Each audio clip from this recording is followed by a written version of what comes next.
Shalom. Kita bersyukur kita bisa bertemu kembali di dalam sukacita, damai sejahtera yang daripada Tuhan.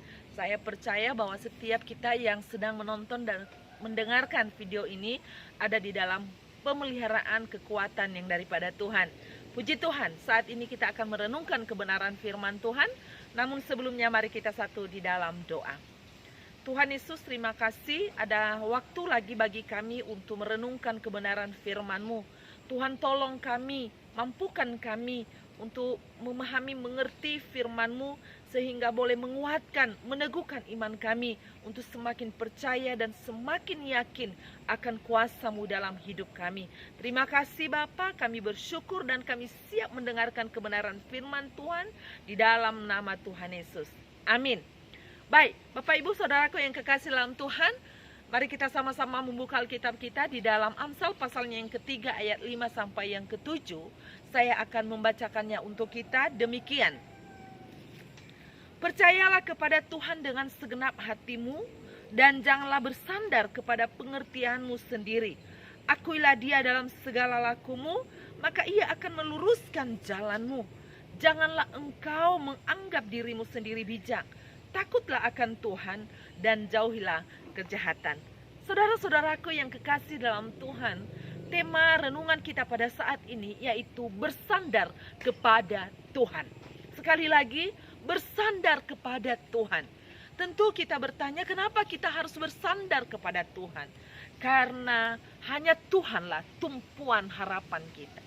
Dia satu-satunya harapan, kekuatan yang menopang kita untuk menjalani hari-hari yang ada di depan kita, sehingga kita harus bersandar kepada Dia, ya.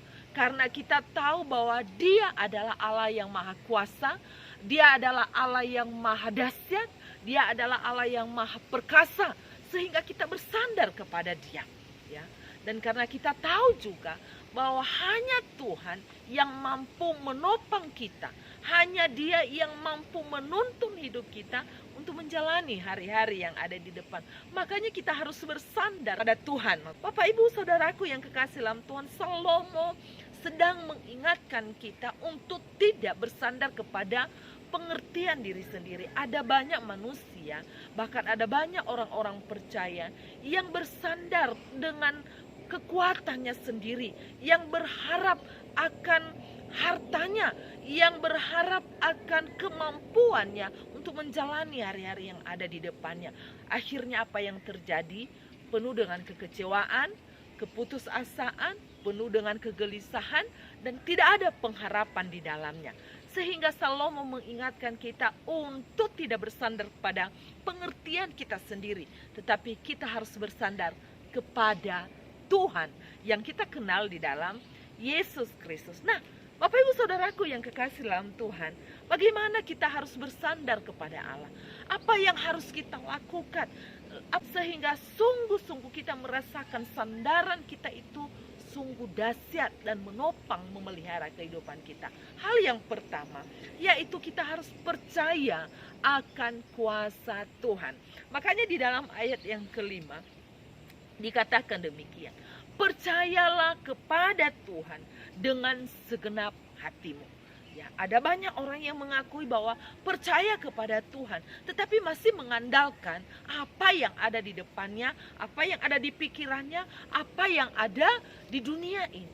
Sementara Salomo mengingatkan untuk bersandar kepada Tuhan. Artinya ketika kita percaya kepada Tuhan, kita sungguh yakin bahwa tanpa Tuhan tidak ada pengharapan. Tanpa Tuhan tidak ada kekuatan. Tanpa Tuhan kita tidak bisa berbuat apa-apa. Kita ini bukan siapa-siapa. Oleh karena itu dikatakan Salomo, percayalah kepada Tuhan. Bapak Ibu Saudaraku yang kekasih dalam Tuhan, Tuhan mengingatkan untuk kita percaya kepada Tuhan dengan segenap hati. Bukan setengah hati, tetapi segenap hati kita. Sungguh-sungguh percaya kepada Dia, mengharapkan Dia. Pengharapan kita hanya Dia saja, yaitu Yesus Kristus. Tanpa Tuhan kita tidak mampu menjalani hari-hari yang ada di depan kita. Saudara-saudaraku yang kekasih dalam Tuhan, di dalam situasi kondisi yang ada, seringkali kebimbangan terjadi, ya. kekhawatiran, kecemasan. Kenapa terjadi hal demikian? Karena tidak percaya kepada Tuhan.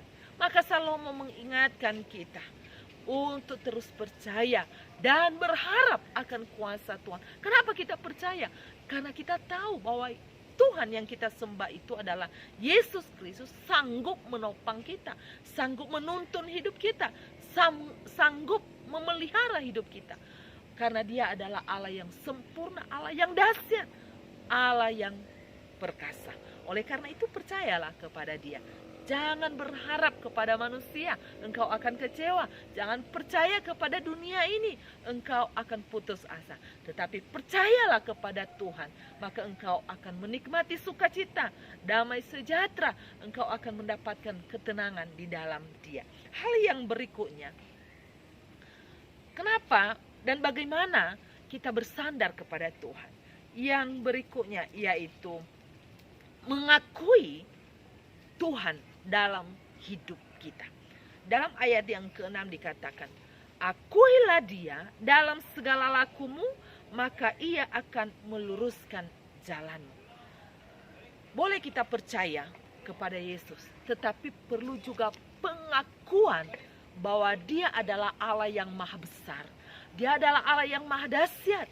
Dia adalah juru selamat kita, dan Dia yang menciptakan dunia ini. Bahkan hidup kita sekalipun, Dia yang menciptakan, Dia yang membentuk, dan Dia yang menganugerahkan kekuatan, kesehatan. Dan kita harus mengakui itu. Ya. Kita mengakui kebesaran Tuhan. Bapak Ibu Saudaraku yang kekasih di dalam Tuhan, pengakuan kita terhadap Tuhan itu akan terekspresi melalui tingkah laku, dengan tutur kata kita, bahkan perilaku kita. Pengakuan kita ini akan terekspresi melalui tindakan kita. Ada banyak orang yang mengakui bahwa Yesus adalah Tuhan, tetapi ekspresi mereka mengakui Yesus sebagai Tuhan dan Juru Selamat tidak ada. Hidup mereka kacau balau, hidup mereka tidak teratur dan tidak terarah. Tetapi orang yang mengakui kemahakuasaan, kemahadahsyatan, keperkasaan Tuhan yang kita sembah dalam Yesus Kristus, maka hidupnya menunjukkan hidup sesuai dengan kebenaran firman Tuhan. Hidup seperti kehidupan Yesus. Maka orang yang bersandar kepada Allah, dia harus mengakui bahwa Yesus Kristus adalah satu-satunya Tuhan dan Juru Selamat yang memberikan kita kemenangan. Dan hal yang ketiga, bagaimana bersandar kepada Tuhan, yaitu hidup di dalam takut akan Tuhan. Bapak Ibu Saudaraku yang kekasih di dalam Tuhan, orang percaya harus hidup di dalam takut akan Tuhan. Ya. Hidupnya harus benar, hidupnya harus baik, hidupnya harus memuliakan Tuhan. Ya.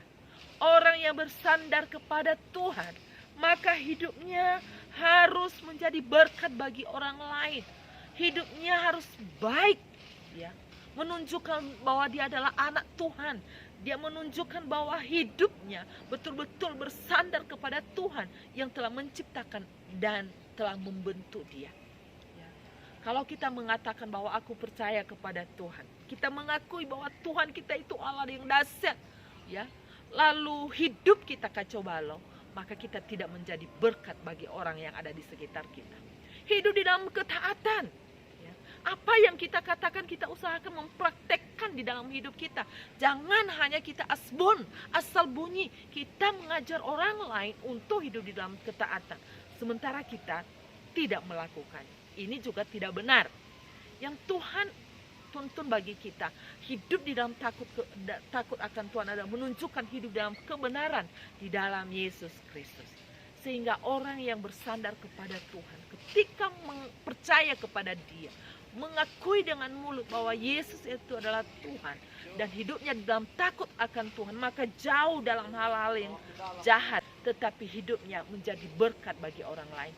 Hidupnya menjadi terang bagi sekitarnya, bagi orang-orang yang ada di sekitarnya. Maka kita akan melihat janji Tuhan bagi orang-orang yang bersandar kepada Tuhan, maka dia akan mendapatkan umur panjang. Dikatakan di situ umur panjang ada di tangan kanannya, dan di tangan kirinya kekayaan dan kehormatan. Bersandarlah kepada Tuhan, andalkan Dia sepenuhnya, percaya kepada Yesus. Ya, kita mengakui dengan mulut kita bahwa Dia adalah satu-satunya Tuhan dan Juru Selamat, dan hidup dalam takut kebenaran, maka dikatakan umur panjang ada di tangan kanannya, dan tangan kirinya kekayaan dan kehormatan. Dan berkat-berkat Tuhan akan mengikuti kita sekarang sampai selama-lamanya. Bapak Ibu Saudaraku yang kasih dalam Tuhan, Tuhan yang kita sembah itu bukan Tuhan yang biasa-biasa saja, tetapi Tuhan yang kita sembah di dalam Yesus Kristus adalah Tuhan yang luar biasa, Tuhan yang dahsyat, perkasa. Nyawanya Dia memberikannya untuk saudara dan saya, supaya kita menikmati keselamatan, sukacita, kita mendapatkan damai sejahtera. Ya, itu karena begitu besar kasih-Nya bagi kita. Oleh karena itu, jangan sungkan-sungkan, percayalah kepada Dia dengan segenap hati saudara dan saya. Amin. Untuk kebenaran firman Tuhan, kita berdoa. Terima kasih untuk kebenaran firman-Mu yang boleh mengingatkan kami kembali untuk terus berharap dan bersandar kepada-Mu saja. Dan kami percaya bahwa kuasa-Mu dahsyat, kuasa-Mu tidak pernah berubah dulu, sekarang hingga selama-lamanya. Dan kami mengakui bahwa Yesus Kristus adalah Tuhan dan Juru Selamat kami. Dan kami mau belajar hidup di dalam takut akan Engkau. Kami menjauhi hal-hal yang jahat, tapi kami mau hidup di dalam kebenaran di dalam Yesus Kristus. Terima kasih Tuhan. Engkau berkati bangsa kami, berkati para pemerintahan kami, mulai dari pusat sampai ke daerah-daerah, supaya mereka boleh memerintah bangsa ini di dalam kuat kuasa-Mu, sehingga kesejahteraan terjadi atas bangsa kami. Bahkan kami berdoa juga Tuhan untuk saudara-saudara kami yang sedang bergumul saat ini. Berikan jalan keluar bagi mereka. Bagi mereka yang sakit, Tuhan jamah. Engkau Tuhan pulihkan, sembuhkan mereka oleh bilur-bilur-Mu. Terima kasih Tuhan. Kiranya berkat damai sejahtera yang daripada Tuhan, kasih setia di dalam Yesus Kristus, serta pemeliharaan di dalam pimpinan kuasa Roh Kudus menyertai kami sekarang sampai selama-lamanya. Haleluya. Amin. Tuhan Yesus memberkati.